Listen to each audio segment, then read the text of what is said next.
اعوذ باللہ من الشیطان الرجیم بسم اللہ الرحمن الرحیم۔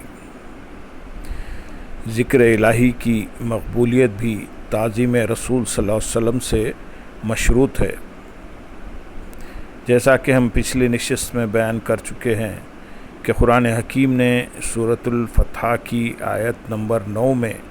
تعظیم و تکریم رسول صلی اللہ علیہ وسلم کا ذکر اپنی تسبیح سے پہلے فرمایا، یعنی اللہ تعالیٰ نے ایمان کی ترجیحی ترتیب کو بدل دیا ہے۔ اس کا اپنے بندوں سے ارشاد فرمایا کہ لِتُؤْمِنُوا بِاللَّهِ وَرَسُولِهِ، اللہ تعالیٰ اور اس کے رسول صلی اللہ علیہ وسلم پر ایمان لانے کے بعد سب سے پہلا کام اللہ تعالیٰ کی بزرگی و تقدیس بیان کرنے سے پہلے اس کے محبوب پیغمبر صلی اللہ علیہ وسلم کی عظمت اور توقیر کا علم بلند کرنا ہے۔ حضور نبی اکرم صلی اللہ علیہ وسلم کی تعظیم و توقیر کے بغیر اللہ کی تسبیح بھی مقبول نہیں۔ یہی ایمان کی پرکھ کا معیار اور کسوٹی ہے، جس پر پورا اترنے سے عبادت، ذکر و فکر اور تسبیح و تقدیس قابل قبول ہوگی۔ یاد رکھیں، اللہ تعالیٰ کو ہمارے سجود اور تسبیحات کی ضرورت نہیں، اصلاً اسے اپنی بندگی مطلوب ہے، اور اس کی بندگی تقاضا کرتی ہے کہ جس ذات رسالت نے تمہیں مجھ سے شناسا کرایا، پہلے اس کی تعظیم و تکریم کرو، لہذا تعظیم رسالت ہوگی تو عبادت بھی قبول ہوگی، تکریم رسالت ہوگی تو ذکر و تسبیح بھی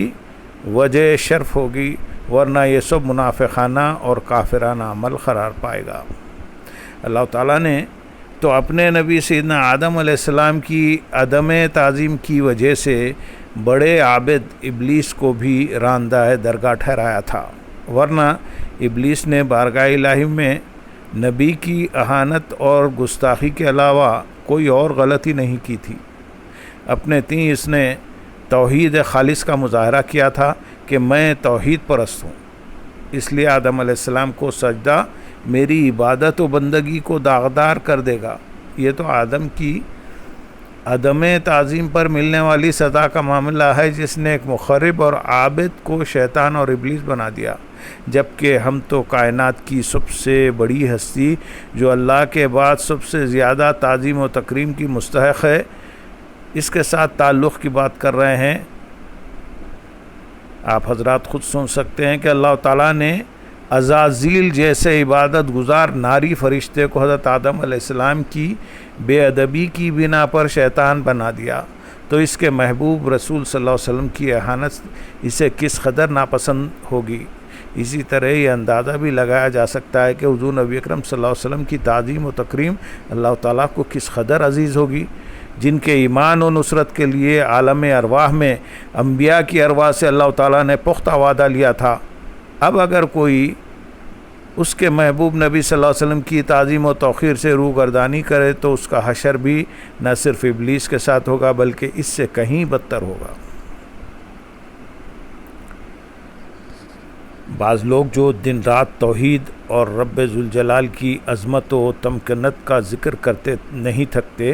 بدقسمتی سے انہیں اللہ کے محبوب پیغمبر صلی اللہ علیہ وسلم کے مقام و مرتبے کی عظمت کا کوئی احساس اور ادراک نہیں۔ آپ صلی اللہ علیہ وسلم کی توقیر کی نسبت ان کی زبانیں گنگ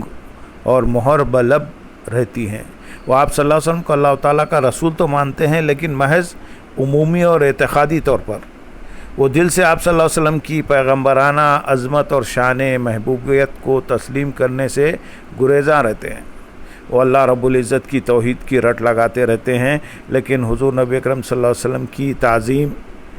تعزیر اور توقیر کے بارے میں ان ارشادات قرآنی سے کوئی اثر قبول نہیں کرتے۔ مشاہدے میں آیا ہے کہ ایسے لوگوں کا تعلق عام طور پر باعمل مذہبی طبقے سے ہوتا ہے۔ یہی وجہ ہے کہ وہ اپنی توحید پرستی اور عبادت کے نشے میں اتنے غرق ہو جاتے ہیں کہ بارگاہ رسالت صلی اللہ علیہ وسلم ان کی آنکھوں میں غیر اہم ہو جاتی ہے۔ نہ صرف وہ خود تعظیم رسالت کے شرف سے محروم ہو جاتے ہیں، بلکہ وہ اسے اپنا مشن سمجھ کر دوسروں کو بھی یہی وتیرہ اختیار کرنے کی تعلیم دیتے ہیں۔ ایسے توحید پرست اور عبادت گزار لوگ ہر دور میں موجود رہے ہیں اور آج بھی بکثرت موجود ہیں۔